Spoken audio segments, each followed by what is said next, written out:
मेरे साथ था कि एक फाइनेंशियल स्टेबिलिटी का ज़रूरत था, और दरोगा का इधर से भले ही 2 बार से निकल रहा था, लेकिन ये ज़रूरी नहीं था कि ये हमेशा निकले ही।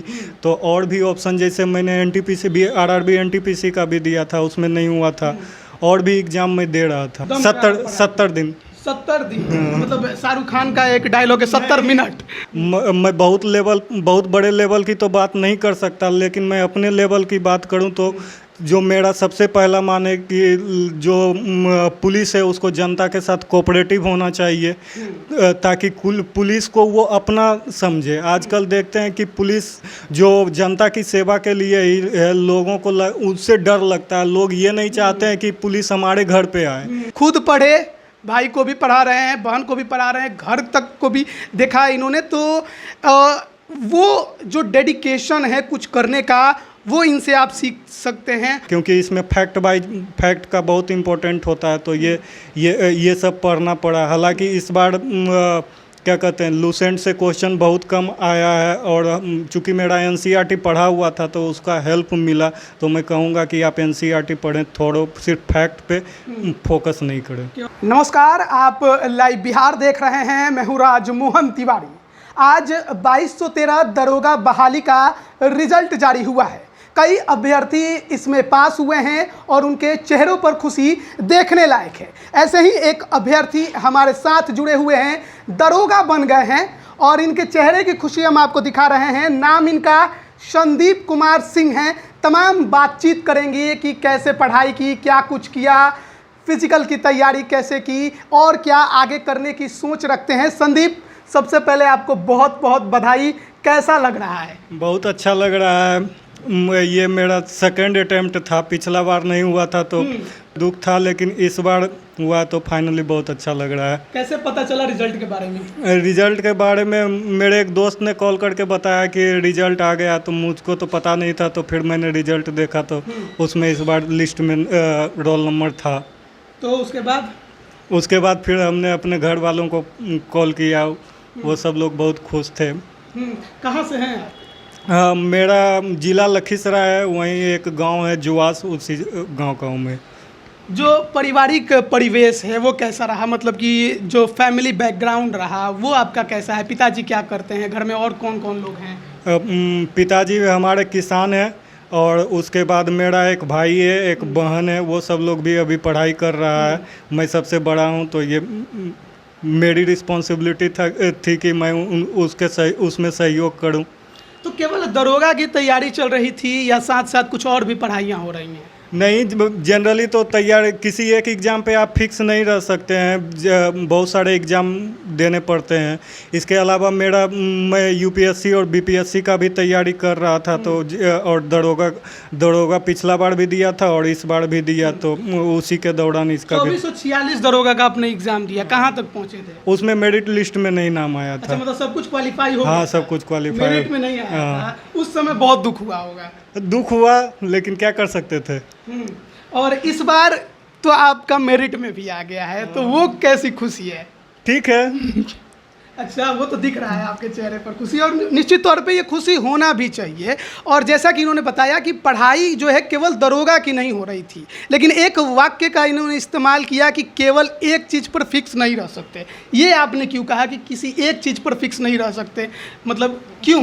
थोड़ा मेरे साथ था कि एक फाइनेंशियल स्टेबिलिटी का ज़रूरत था, और दरोगा का इधर से भले ही 2 बार से निकल रहा था, लेकिन ये ज़रूरी नहीं था कि ये हमेशा निकले ही। तो और भी ऑप्शन, जैसे मैंने एनटीपीसी भी, आरआरबी एनटीपीसी का भी दिया था, उसमें नहीं हुआ था। और भी एग्ज़ाम में दे रहा था। यूपीएससी का कितने बार अटेम्प्ट? यूपीएससी का अटेम्प्ट मैंने 1 बार दिया है, बीपीएससी मैंने 2 बार दिया है। 65वीं में पीटी हुआ था, 66वीं में 1 नंबर से पीटी नहीं हुआ था। 67वीं तो अभी जान ही रहे हैं आप कि रद्द हो गया। एग्ज़ाम ठीक गया था, शायद हो भी जाता। दुख होता है इस तरह जब होते हैं तो? दुख तो होता ही, आप मेहनत करके वहाँ तक जाओ, उसके बाद फिर परीक्षा कैंसिल हो जाता है। तैयारी दरोगा की स्पेशली रही या बीपीएससी से ही काम चल गया? बीपीएससी का तैयारी किया था, लेकिन जब एग्ज़ाम में पीटी का एग्ज़ाम हुआ तो पिछला बार मेरा मेरिट नहीं हुआ था, तो मैं सोचा कि थोड़ा इस बार ज़्यादा इस पे कंसंट्रेट कर लेता हूँ। तो इस बार मैंने जो मेंस पीटी और मेंस के बीच का टाइम था उसमें इस पे ज़्यादा फोकस किया। अच्छा, मतलब 3-4 महीने ज़्यादा 70 दिन 70 दिन मतलब शाहरुख खान का एक डायलॉग है 70 मिनट।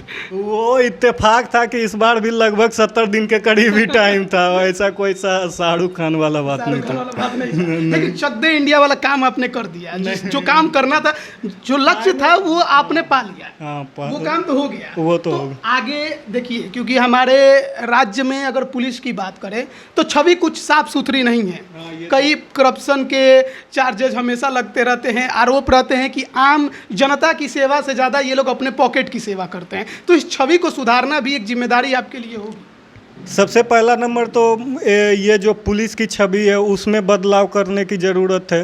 मैं बहुत बड़े लेवल की तो बात नहीं कर सकता, लेकिन मैं अपने लेवल की बात करूं तो जो मेरा सबसे पहला मान है कि जो पुलिस है उसको जनता के साथ कोऑपरेटिव होना चाहिए, ताकि पुलिस को वो अपना समझे। आजकल देखते हैं कि पुलिस जो जनता की सेवा के लिए ही है, लोगों को उससे डर लगता है। लोग ये नहीं चाहते हैं कि पुलिस हमारे घर पे आए।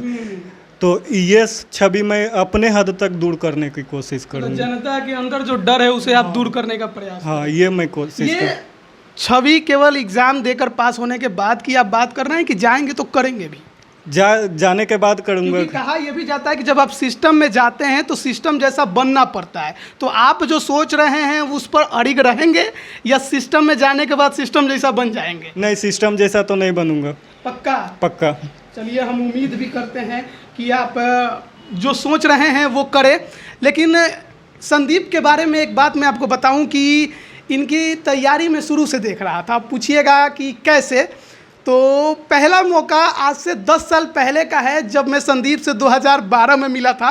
मैं ऊपर वाले फ्लैट में रहता था, ये नीचे एक रूम में 4-5 लोग रहते थे। फाइनेंशियल प्रॉब्लम में शुरू से इनका देखता हूँ कि काफ़ी कमज़ोर रहा, लेकिन ट्यूशन पढ़कर खुद पढ़े, भाई को भी पढ़ा रहे हैं, बहन को भी पढ़ा रहे हैं, घर तक को भी देखा इन्होंने। तो वो जो डेडिकेशन है कुछ करने का, वो इनसे आप सीख सकते हैं। और आगे जो परिवार है उसको कैसे देख रहे हैं, क्योंकि परिवार वाले भी बहुत उम्मीद आपसे लगाए थे, आप बड़े भाई थे, तो एक बहन भी है, एक भाई भी है, तो उनके लिए क्या कुछ आगे की प्लानिंग है?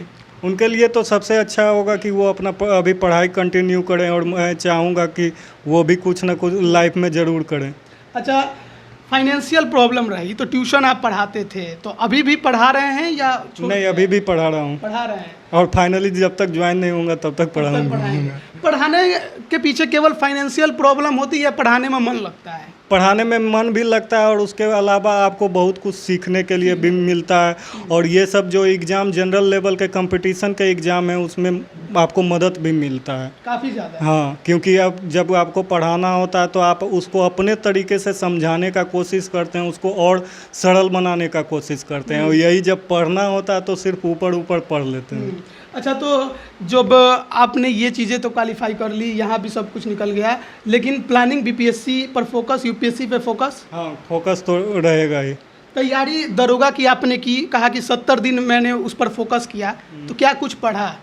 जो हमारे पास नोट्स थे वो दोहराया, और पिछला बार देखा था लूसेंट से बहुत सारा क्वेश्चन आया था तो लूसेंट पढ़ा, और क्राउन भी था, क्योंकि इसमें फैक्ट का बहुत इम्पोर्टेंट होता है, तो ये सब पढ़ना पड़ा। हालांकि इस बार क्या कहते हैं, लूसेंट से क्वेश्चन बहुत कम आया है, और चूँकि मेरा एनसीईआरटी पढ़ा हुआ था तो उसका हेल्प मिला। तो मैं कहूँगा कि आप एनसीईआरटी पढ़ें, थोड़ा सिर्फ फैक्ट पे फोकस नहीं करें। केवल फैक्ट से काम नहीं चलेगा? नहीं चलेगा, क्योंकि तो पीटी में ये भी सवाल उठे थे कि सिलेबस से पूरा बाहर। हाँ, पीटी में सिलेबस से बहुत सारे क्वेश्चन बाहर थे, लेकिन उसके कारण देखा जाए तो मेरी जो फाइनल कट ऑफ था उसका भी वो भी गिरा था। तो जो कोर सिलेबस से क्वेश्चन था, अगर जो उस पर सिर्फ फोकस रहता तो आप पीटी क्वालिफाई। कैटेगरी कौन सी थी? हमारी कैटेगरी ईडब्ल्यूएस थी। ईडब्ल्यूएस से थे आप। तो चलिए, बहुत बहुत बधाई आपको। और जिस प्रकार से आपने मेहनत की और जो कुछ हासिल करना चाहते थे उसमें से आधा रास्ता इन्होंने तय किया है, क्योंकि इनका सपना जो है वो यूपीएससी या बीपीएससी का है। उम्मीद करेंगे कि ये अपने सपने पर खरे उतरे, जो चाहते हैं वो इन्हें मिले। लेकिन साथ ही साथ जो उन्होंने बात कही कि पुलिस से जनता को डरना नहीं चाहिए और इसके लिए वो काम करेंगे, पुलिसिंग बेहतर करने की कोशिश करेंगे। उम्मीद है कि जो इन्होंने कहा उस पर भी खरे उतरेंगे। और फिलहाल तो इनके लिए खुशी का माहौल है, इनके परिवार में खुशी है, इनके दोस्तों के बीच खुशी है। तमाम जो ये रूम देख रहे हैं ये लंबे समय से इसी में हैं, हालांकि बहुत पहले कई रूमें बदल चुके हैं। और इनके बारे में एक और बात मैं आपको बताऊं कि कुछ दिनों तक तो कोचिंग में भी रहे थे, जहाँ तक मैं जानता हूँ। तो फाइनेंशियल प्रॉब्लम होते हुए कैसे अपने मुकाम को पाया जाता है वो आप इनसे सीख सकते हैं। संदीप उसके एक बेहतरीन उदाहरण है। अब बने रहिए लाइव बिहार के साथ, तमाम अपडेट हम आप तक पहुंचा रहे हैं। आप सभी का बहुत बहुत धन्यवाद। लाइव बिहार यूट्यूब पर सब्सक्राइब और फेसबुक पर लाइक जरूर करें।